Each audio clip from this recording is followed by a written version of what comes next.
Hello and welcome to Sansad TV. You're watching Viewpoint with me, Frank Rausan Pereira. Well, the Insolvency and Bankruptcy Code is undergoing several streamlining procedures to enhance its efficiency and effectiveness.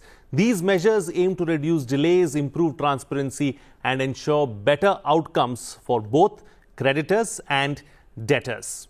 Now, the IBC is a crucial piece of legislation for India's economic landscape, aiming to address the challenges associated with insolvency and bankruptcy in a more efficient and effective manner. The overall recovery rate, of course, of late under the IBC rose marginally to 32.76% in the fourth quarter of FY25 from 31.39% in the previous quarter. While the uptick suggests progress in resolution outcomes, the average haircut remains steep, with creditors recovering less than one-third of their admitted claims, and this remains a concern. In this edition of Viewpoint, we will analyze the progress of the Insolvency and Bankruptcy Code and how to make it more effective and efficient. Joining me on the program today are Dr. M.S. Sahoo, former Chairman, Insolvency and Bankruptcy Board of India; Anil Goel, CA and founder, AAA Insolvency Professionals; and Sumant, Batra, insolvency lawyer and consultant. Thank you to my guests for joining me on this edition of Viewpoint. M.S. Sahoo, let me start the program with you first. Let's first try and understand and, put into perspective for us how the IBC has reached where it is today, what has been the progress over the last 9 years, and what are the big takeaways, really? Thank you so much for having me here. The IBC journey can be best looked through the objective numbers. Fortunately, the Insolvency and Bankruptcy Board of India has been putting out the numbers much more objectively. Okay, go on. So let's look at the numbers. So far, 8,500 corporate debtors have been admitted into the resolution process. Of them, about 6,500 have exited. Of them, about 1,1300 have been withdrawn. 1,1300 have been closed by review or appeal. The balance have ended up either with a resolution plan or have ended up with a liquidation. Anil Goel, let me come to you now. Mr. Sahoo was pointing out and talking about, what has really happened as far as the IBC is concerned. How would you look at the progress that we have seen with regards to IBC? What are some of the positives? What is it that stands out for you? So IBC, in fact,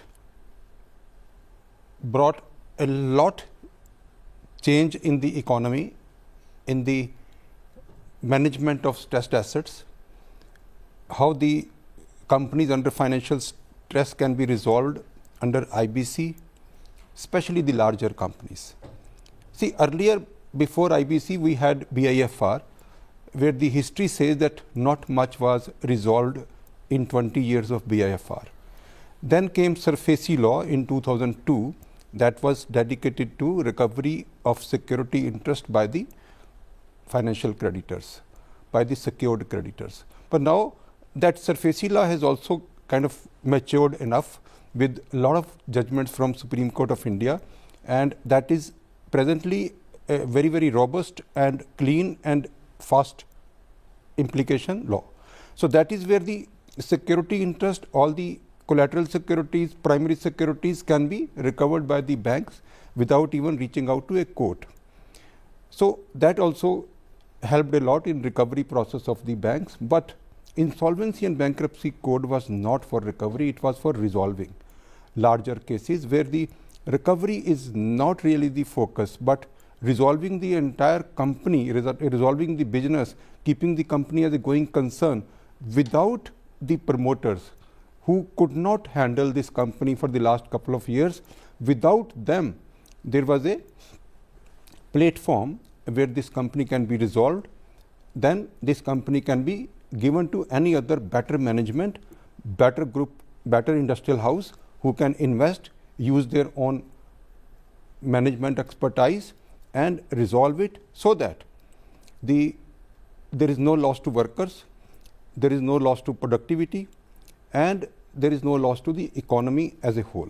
So that is what was the original objective of IBC, and which we see presently that it is actually getting met, because there is no other option available for resolving the stressed assets, especially the larger companies, and also in some of the smaller companies where the options of SARFAESI law or any other recovery is not really imminent, or there is no result oriented. So the insolvency law still shows a way forward for all those creditors, secured lenders, even in smaller cases. Absolutely. Thank you for for painting that picture for us and letting us know exactly where things stands and how things have progressed as well. Mr. 𝐬𝐨 has rejoined us. Mr. 𝐬𝐨, let me come back to you now. You are making a point about the progress and evolution of the IBC. Go ahead, please. Yeah, I was mentioning that fortunately we have good amount of data which allows us to objectively assess the outcome of its processes. So of the 8,500 companies admitted into the resolution process, 6,500 have been resolved by either through a resolution plan or liquidation or withdrawal or on a review and appeal.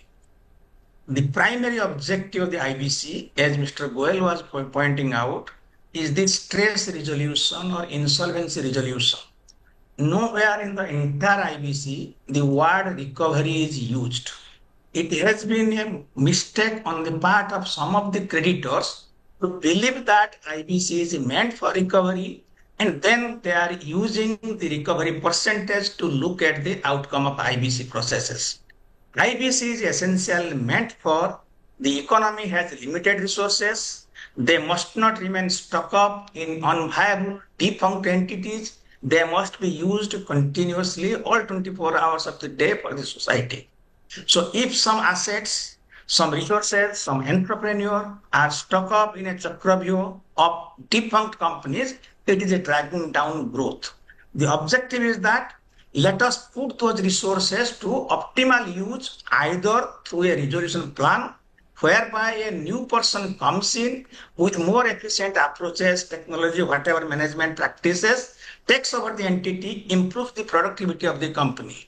Or the market feels that this company is absolutely unviable, let us close it, release the resources at the earliest possible for alternate uses. In that sense, the 6,500 companies, those who have exited the process, they have successfully been resolved.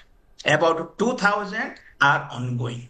Right. The IBC also provides that this resolution should happen in an efficient manner. It provides for two efficiency parameters. One is it should be time bound, other is it should be cost effective, or it should have a better value realization.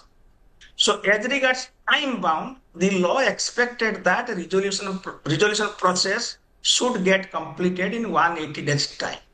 Nowadays we find that the last quarter data as IBBI has released, a resolution process takes about 780 days. So in terms of timeline, we are not doing well. Okay. As regards value maximization, which is the other efficiency parameter IBC provides for, the realization has been about 32% of the claims of the creditors. But we must know that the claims is somewhere not related, not in sync with the assets available with the company. Market will give a value for the assets available, not that how much the company owes to somebody else. Okay. So in respect of the assets available, the resolution plans are yielding about 170% of the liquidation value. And of the fair value, it is also giving about 90%. So one would expect that the resolution process should give at least 100% of the fair value. That is not happening. So in terms of both the efficiency parameters in time bound and value maximization, we are not doing well. Okay, points very well taken. Points very well taken. I'll come back to you, of course, for more comments on this. Let me bring in Sumant Batra as well, who's been patiently listening to the other two panelists thus far. You know, as far as taking the the discussion forward and the point that Mr. Sahoo was making, what are some of the challenges, what are some of the shortcomings, and what are some of the loopholes that have been exploited? Well, thank you so much, Frank, for having me here, first of all. I want to add 2-3 more points before I respond to your question on what I believe is some of the other highlights of the IBC which have benefited the economy. I think one of the remarkable achievements of the IBC has been that it has created a high degree of confidence amongst the investors, both internationally and domestically, to invest in the economy, because we didn't have an exit law. And who wants to invest in an economy which welcomes you with open arms but doesn't give you a dignified exit or a cost efficient or a speedy exit? I think that's one of the main highlights as far as I'm concerned for IBC.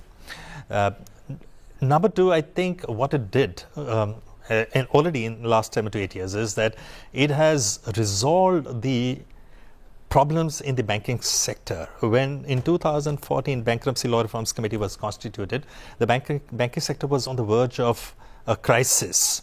And what it has done in last 5 years is brought down the non-performing assets to a manageable level below 3%, and I think that in itself is a very remarkable achievement and outcome in a very short period of time. And the third is that it has created a different culture in the country in terms of discipline that it has brought, where the debtors are now far more willing to pay as against in the past where you borrowed the loan and forgot about it. Now, coming to your point in terms of the challenges, of course, Dr. Sahoo mentioned about the speed. I think speed is something which is, everybody has spoken about it, in my view, that these are hiccups that we can resolve. We have to a large extent already, and we will going forward. But I think there are 3 other significant issues that we need to look at going forward. One, we have to realize that IBC was created in the times when we were facing an economy that was on a decline. After a rise in the early 1990s or late 1990s, we started declining, and that was the time when BLRC was constituted. It was constituted to solve the problems that were hampering the economic growth. Now, having achieved a substantial part of that, I think we need to sort of now look forward as to what are the issues that we are going to face in future or already are facing, which are different from the last 10 years, and see how IBC can be tweaked in order to resolve those issues. And I identified 3 areas in that very quickly. I know that we have short time. One, I think we need to. There are 4 institutions in IBC which are considered the pillars of insolvency system. We need to reinvent all the 4 in a way, and tweak them to sort of make them as the 21st century institutions, because most of these institutions, barring IU and to an extent IBBI, were conceived way back in the late 1990s when we were dealing with very different problems. So solutions were also very different. But today our problems are different, and our institutions need to be very dynamic, robust. Will have to cater to a very young generation, very enthusiastic, ambitious, aspirational citizens, which are 30, 32 years of average in age. And therefore, they expect their institutions also to be something which they can align with, they can somehow feel more connected with. That's one point. The second point, I think, is that we need to extend the IBC, or at least the insolvency system, to other economic activities, because there are many other entities that do economic activities in the overall economy. It's not just the corporate persons and individuals with economic activities.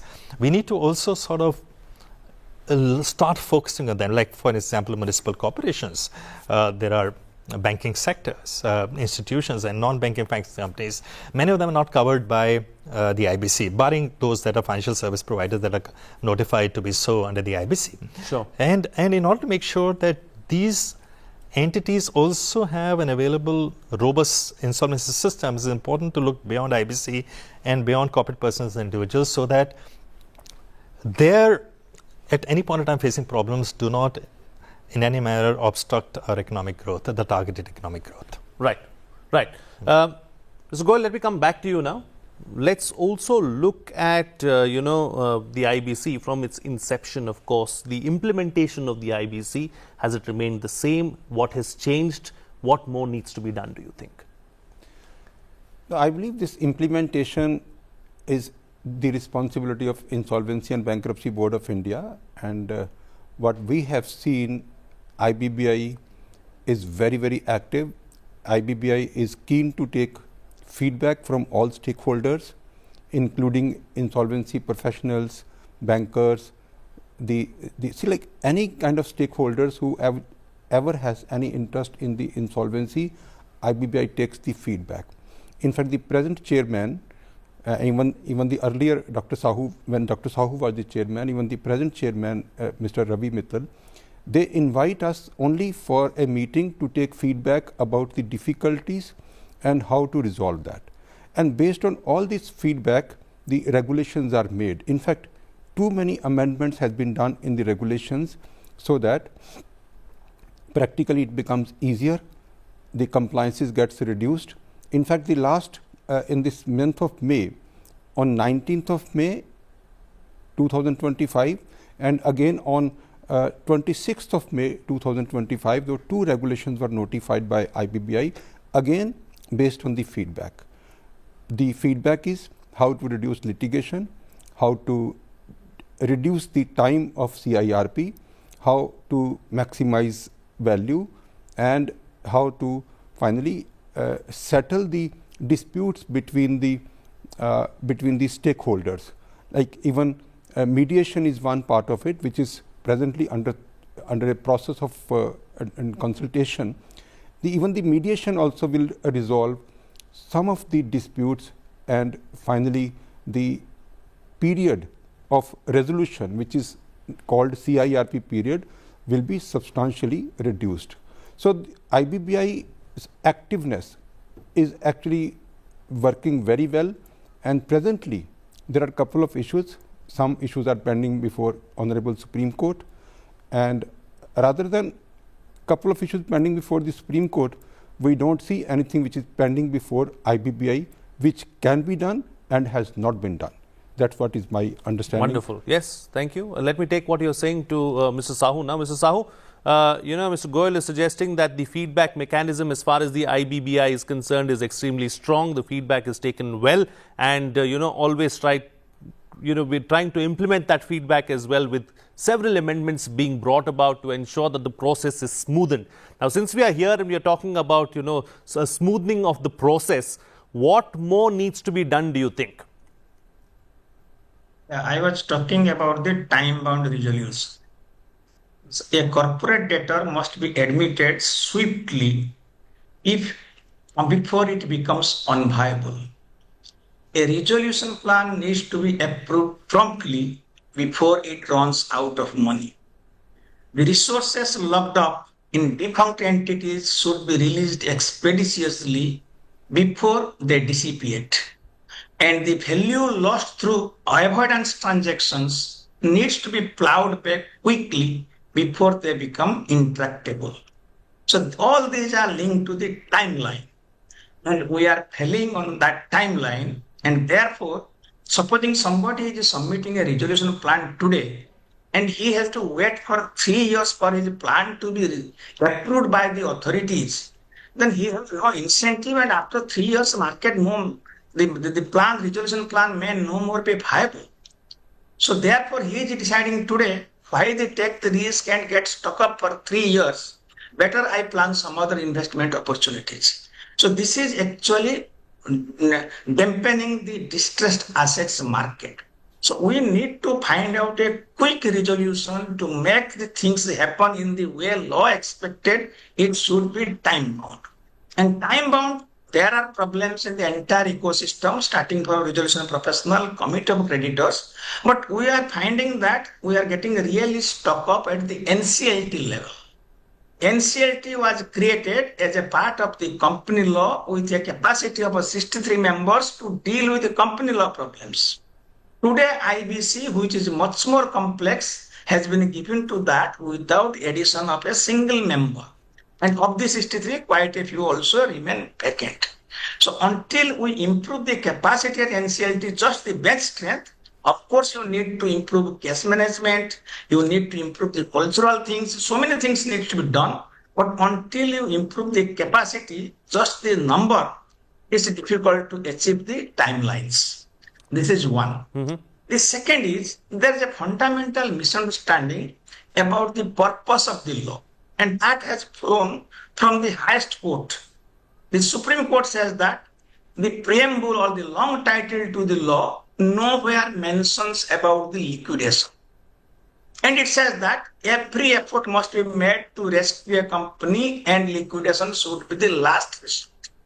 And this is not the intention of the law. Law says that it is for the insolvency resolution, and that resolution can happen either ways, either through a resolution plan or a liquidation. Both are equally efficacious in releasing the entrepreneur, releasing the resources for alternate uses, or putting the resources back in viable enterprises. So because the message has gone out that liquidation is bad and companies should not get into liquidation, the market participants, NCLT, LAT, everyone tries, if there is any way, try to rescue, even if it is an unviable company, and in the process, we waste the resources. Sure. The third, I'll come back to you. With Dr. Sahoo with what more needs to be done in the final round of comments as well. Let me bring in Mr. Batra once again into the picture. We are talking about amendments, we are talking about changes, we are talking about a more efficient and a better IBC. There's likely that there could be an amendment to the Act as well in the monsoon session of Parliament. There's a lot of talk about that too. So what is it that is desired? Well, Frank, the market has three headline expectations. Of course, there would be many amendments to deal with, to plug some of the gaps. But I think in terms of the three main aspirations, one is the cross-border insolvency framework, which is what is being demanded from the day one. And I remember the Joint Parliamentary Committee report on the bill that was introduced in the Parliament in 2015, where it very categorically said that if given India's positioning at the global stage, we can't have an insolvency system which doesn't deal with the cross-border insolvency issues. At that point in time, of course, it was decided that let's first have our domestic insolvency law, municipal insolvency law in place, and we'll have a look at the cross-border later. And we've been talking about it now for almost nearly 7 to 8 years. I remember that I and Dr. T.K. Vishwanathan drafted the bill, gave it to then Honorable Finance Minister Arun Jaitley. And after that, of course, it has gone through many, many rounds of discussions. It's been in the public domain. And we're hoping that that in this bill, we might see some progress on that. The second is the group insolvency, because we've experienced a large number of cases where there are entities that have group companies in various avatars. They could be subsidiaries, they could be just associate companies or other kind of entities in which one major company has varied interests. And we've experienced that it is quite difficult to capture the value that is transferred in these various entities, and invariably the holding company or the company that goes into insolvency is left really without any value in the assets, and it's hard to claw back the assets because of the sovereign status of those entities, and therefore there needs to be at least some mechanism where there are companies that go into insolvency or can be taken into insolvency for reasons that there are commonalities of lenders, there are defaults and various other factors. So we are hoping that at least to a large extent this also will come in. And the third is something which of course we all have been talking about, is the effective implementation. Because one of the areas where the red flags have appeared over the last 7-8 years is that even though we are able to successfully pass a resolution plan, but it's in the implementation where the cracks appear, and the cracks keep getting widened, and we see that, like for example, even the Bhushan power case recently, that even after 4 to 5 years, the Supreme Court stuck its side. So therefore, we need to sort of ring fence and secure effective implementation in a very, very seamless way. The integrity of the process and the resolution and the outcome needs to be preserved, the implementation, and we're hoping that there will be some meaningful changes in the law to ensure that implementation becomes certain and predictable.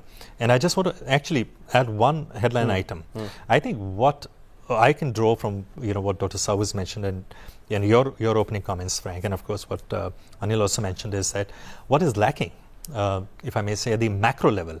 At the micro level, if you sort of try to define how you would say, what we have not been able to achieve to a large extent is the certainty and predictability of the process. Sure. And that is where the investor confidence starts shaking, because what they really want is that I should know this is how it has happened, this is how it's going to happen, this is the time frame it will happen, and at the end of the day, this is how I will end up with. Right. And that's where, unfortunately, we have failed to an extent. Okay, time to get closing comments now from all my panelists with the best way forward and So what if you, next. If you allow, can I add a couple Yes. of, on the same question that you asked? Sure. Maybe a little more technical, but see, once this amendment is being done, I think we can use this platform to say that there are a couple of other technical amendments which are required for effective implementation of IBC. Number one, the Section 53 presently is confusing whether the priority of security interest and the priority of charges and the value of security interest will be considered by the liquidator or not. So there are a lot of litigation which are pending before various forums. So that is where we need some amendment. Number two, a clarification is required from the Parliament whether even if there is a attachment of assets by the statutory authorities before or after the commencement of insolvency, whether they would have a secured right over that property or not. So these are, see, this is something which is disturbing the entire process. And third, which is important, any new management comes, the resolution applicant that we call, now he is now getting notices from Income Tax Department under Section 41, subsection 1, and under Section 28, subsection 4 of Income Tax Act. Now, the Income Tax Department says that in case the total liabilities in the books is 1,000 and you have taken this company for a 500 rupees, so this 500 rupees, the benefit that this company has got 1,000 minus 500 will be taxable in the hands of the company, and that will be taxable only after the resolution plan is approved, because then the liabilities are crystallized. So there are a lot of resolution applicant, they are avoiding this participating into the resolution process because of this anticipated tax liability. So this also can be corrected. Absolutely, points well taken. Mr. Sahoo, we've got limited time, so very quickly, in maybe 30 to 45 seconds, your closing comments on the program. Yeah, I would like to reiterate what Mr. Batra told is the finality of the transactions. This is an economic transaction. If it has been approved, it has the approval of the competent authority and it has been implemented. It must not be undone years or decades later. What has come up in the case of Bhushan Power and Steel, the Supreme Court undid a transaction which was implemented 5 years ago. One can find out irregularities subsequently, but there are ways to deal with those irregularities and have also stringent penalties. Don't undo a transaction, particularly when it has the approval of a competent government authority. The second aspect which Mr. Batra also told is about, as I told, this is an economic law where we expect freedom to exit must be an economic entitlement of the entities. This law is today available for 1.7 million companies, but there are 170 million enterprises which are having the economic resources and which are the breeding ground for entrepreneurship. They do not have a way to exit, so therefore the entrepreneurship, which is one of the key objectives of the law, is suffering. And beyond that, we have 1,400 million individuals they also need. The law provides for these proprietorship, partnership firms and individuals, and 10 years have passed, we have not implemented it. I think that must not be delayed any further. Absolutely. And Sumant Batra, please close the show for us with your quick concluding Thank you remarks. so much. And in fact, my appeal would be to not the Parliament as much, but to the Honourable Supreme Court, because you see, today the NCLT members are selected on the basis of a selection committee. We need to move to a search and selection committee like we do for most of the economic law institutions. And for that, the Honourable Supreme Court needs to reconsider its Madras High Court Bar Association judgment, which in NCLT case decided how the composition and how the appointment process for the members of the NCLT should be. We need to move on to We need to shift gears to a 21st century institution, and the members should be appointed by invitation, by search, and not just by selection, by putting an advertisement and expecting people to invite. And that would require a review of the judgment of the Honourable Supreme Court, and I hope the Honorable Supreme Court would consider, since a lot of water has flown through under the bridge since those 25 years ago when the Madras High Court Bar Association judgment came. Okay. All right, gentlemen, we'll have to leave it at that. MS Sahoo, Sumant, Batra and Anil Goel, thank you so much, gentlemen, for joining me on the program and putting things into perspective for us. Well, that's it in this edition of Viewpoint. This is Frank Rausan Pereira signing off.